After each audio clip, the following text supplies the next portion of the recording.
जब हम बात करते हैं ज़ीरो रेटेड गुड्स की, तो ज़ीरो रेटेड गुड्स का सबसे बड़ा जो फ़ीचर है, जो सबसे बड़ा फ़ीचर हम कहते हैं, वो है रिफ़ंड। रिफ़ंड जो है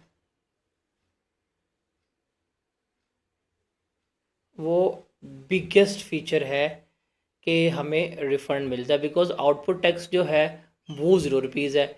इनपुट टैक्स जो है, अगर जितना ही पे किया है तो ये क्या है, ये सारा कैश रिफ़ंड है, हमें वापस मिलना है।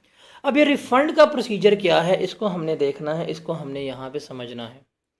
अब रिफ़ंड का देखिएगा कि रिफ़ंड कैसे मिलेगा। रिमेंबर, जब आप अपनी टैक्स रिटर्न जमा करवाएंगे, जब आप अपनी सेल्स टैक्स की रिटर्न सबमिट करवाएंगे, रिटर्न सबमिट करवाने के बाद 45 दिन के अंदर अंदर गवर्नमेंट ने क्या करना होता है, रिफ़ंड करना होता है। तो कितने दिनों में, 45 डेज़ में गवर्नमेंट ने क्या करना है, रिफ़ंड करना है। अगर आपने 15 नवंबर को अपनी रिटर्न जमा करवाई, आपके पास रिफंड की टाइम लिमिट क्या होगी, 15 से लेके 31 नवंबर तक, कितने 30 नवंबर तक कितने दिन हुए, 16 डेज नवंबर के आते हैं। और फिर जाके 30 दिसंबर, 30 दिसंबर को हमारे 45 दिन पूरे हो जाएंगे। तो यहाँ तक 30 दिसंबर तक की टाइम लिमिट होगी, गवर्नमेंट ने क्या करना होता है, आपको रिफ़ंड करना होता है। तो ये विद इन 45 डेज़ है। जिस दिन रिटर्न जमा करवा दी उस दिन के बाद 45 दिन के अंदर अंदर क्या होना है, गवर्नमेंट ने रिफ़ंड जो है वो करना होता है।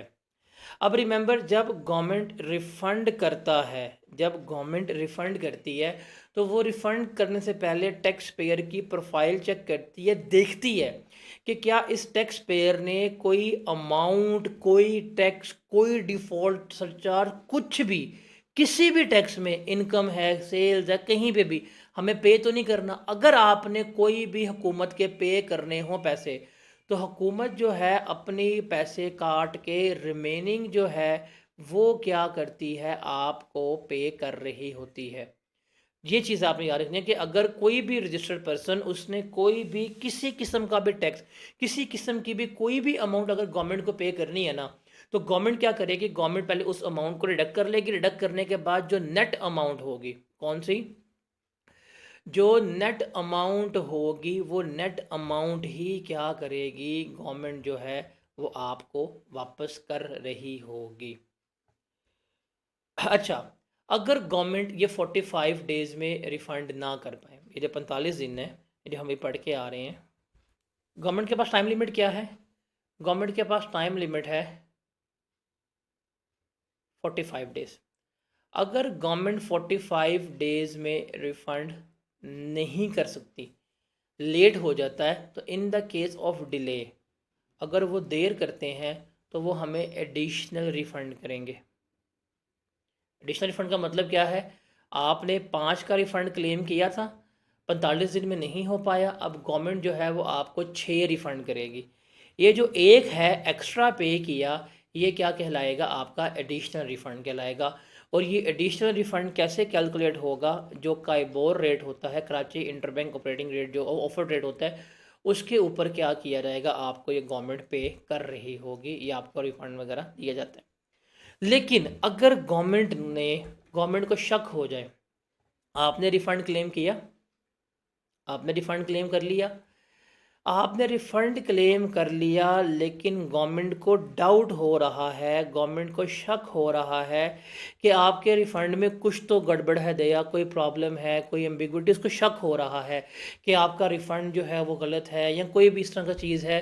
तो गवर्नमेंट क्या करेगी, जो है एफबीआर, वो आपके अगेंस्ट जो है वो केस शुरू कर देगा, प्रोसीडिंग स्टार्ट कर देगा। और ये प्रोसीडिंग्स जो है वो 60 डेज़ में कंप्लीट होनी चाहिए। कितने दिनों में, 60 दिनों में उसने ये केस जो है वो क्लोज़ करना है। अगर वो 60 दिन में क्लोज़ नहीं कर पाता, तो इसको वो एक्सटेंड कर सकता है अप टू 120 डेज़। मतलब 60 दिन की मज़ीद एक्सटेंशन मिल सकती है केस क्लोज करने के लिए। बट ये जो एक्सटेंशन देगा, ये जो एक्सटेंड करेगा टाइम, ये कौन करेगा, एडिशनल कमिश्नर या उससे ऊपर के रैंक का बंदा जो है वो क्या कर रहा होगा, वो ही एक्सटेंड कर रहा होगा। अगर 120 दिन में भी फैसला नहीं हो पाता, तो आप इसको अप टू 9 मंथ्स मतलब 3 महीने की और एक्सटेंशन दे देंगे। लेकिन ये जो 9 महीने तक की एक्सटेंशन है ये कौन देगा? एफबीआर देगा, और इसकी रीज़न जो है वो इन रिटर्न होगी। अगर ये 9 महीनों में भी केस का फैसला नहीं हो पाता कि जी आपने रिफ़ंड गलत लिया है, ठीक लिया या वट एवर, फिर आपका केस जो है वो क्लोज़ हो जाएगा और आपको जो रिफ़ंड आपने क्लेम किया था वो मिल जाएगा।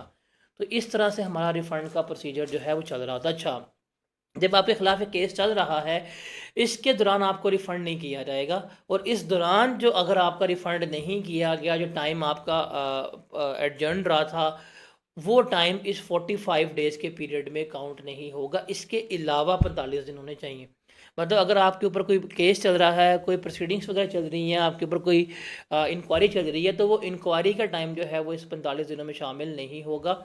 उसके अलावा जो है वो 45 दिन में हम उसको लेके चल रहे होंगे। तो ये सारा हमारा क्या था, रिफ़ंड का प्रोसीजर था। इस तरह से हमारा क्या होता है, रिफ़ंड हो रहा होता है। तो रिफ़ंड के लिए आपने जो बातें याद रखनी है, मैं यहाँ पे समराइज भी मैं लिख रहा हूँ। ये 4 बातें। नंबर 1, रिफ़ंड कितने दिनों में होगा? 45 दिनों में होगा। नंबर 2, अगर कोई भी रिफ़ंड है उसमें से कोई भी आपने डिफ़ॉल्ट सरचार्ज, कोई भी टैक्स, कोई भी अमाउंट, कोई भी पेनल्टी कुछ भी पे करनी है, गवर्नमेंट जो है वो डिडक्ट कर देगी। उसके अलावा अगर गवर्नमेंट डिले कर देती है तो डिले के केस में वो आपको एडिशनल रिफ़ंड पे करेगा, और वो होगा काइबोर रेट के ऊपर कैलकुलेट करके। और नंबर 4, अगर गवर्नमेंट को शक हो कि आपने रिफ़ंड गलत लिया है तो वो आपके अगेंस्ट प्रोसीडिंग्स जो है वो स्टार्ट कर देगा। वो प्रोसीडिंग्स जो है वो 60 डेज़ में कंप्लीट होनी चाहिए। अगर 60 डेज़ में कंप्लीट नहीं होती तो एक्सटेंशन अप टू 120 डेज़ मिल जाएगी। ये एक्सटेंशन कौन देगा? एडिशनल कमिश्नर या उससे ऊपर के रैंक का ऑफिसर। अगर वो भी नहीं कर पाता तो आपको एक्सटेंशन अप टू 9 मंथ्स मिल जाएगी। और ये एक्सटेंशन कौन देगा? एफबीआर देगा, और इसकी रीज़न जो है वो इन रिटर्न होनी चाहिए। तो 4 बातें याद रखनी है रिफ़ंड में। रिफंड कितने दिनों में होगा? 45 दिनों में होगा। रिफंड जब गवर्नमेंट करेगी, कोई भी टैक्स किसी भी लॉ में पे करना है आपने, गवर्नमेंट जो है उसको रिडक्ट कर लेगी। In case of delayed refund आपको काइबोर के ऊपर रिफंड पे किया जाएगा। और अगर आपके खिलाफ इंक्वायरी स्टार्ट होगी तो 60 दिनों में इंक्वायरी कंप्लीट करनी है। अगर नहीं हो पाएगी तो 120 डेज तक की एक्सटेंशन मिल जाएगी। अगर 120 डेज में भी केस का फैसला नहीं होता तो अप टू 9 मंथ्स तक की एक्सटेंशन मिल जाएगी। अगर नहीं हुआ तो केस आपका ख़त्म हो जाएगा। तो ये 4 बातें जो हैं वो हमने यहाँ पे लेकर चलनी है। उसके बाद पास्ट पेपर में एग्ज़ामिनर भाई साहब का बड़ा ही फेमस क्वेश्चन है, बहुत ही फेमस क्वेश्चन है। आप इसे कह सकते हैं one of the past paper में मोस्ट फ्रीक्वेंटली टेस्टेड क्वेश्चन है कि difference between examined suppliers and zero rated, दोनों में डिफरेंस क्या होता है। तो ये वाला टेबल जो है, इस टेबल को जाके आपने वहाँ पे छापा लगा देना है, वहाँ पे छाप देना है। रिमेंबर, जीरो रेट सप्लाइज क्या होती हैं? ये वो सप्लाइज हैं जिसके ऊपर टैक्स चार्ज होगा 0% के ऊपर। और एग्जाम सप्लाइज कौन से? जिसके ऊपर कोई किसी किस्म का हम टैक्स जो है वो चार्ज नहीं कर रहे होते। गुड्स की बात करें, ये वो गुड्स हैं जो 5th स्केड्यूल में मेंशन्ड हैं, या गुड्स एक्सपोर्टेड की बात आती हैं। एग्जाम्ड की जो एफबीआर मेंशन कर नोटिफाई कर दें, या जो गुड्स 6th स्केड्यूल में मेंशन है वो इसमें फॉल कर रही होती हैं। इनवॉइस की बात करें, इसके लिए इनवॉइस जो है वो लाजमी है, उसका होना इम्पॉर्टेंट है। एग्जाम्ड के लिए इनवॉइस लाजमी नहीं है। इसके ऊपर इनपुट टैक्स जितना भी होगा हमें रिफ़ंड मिलेगा।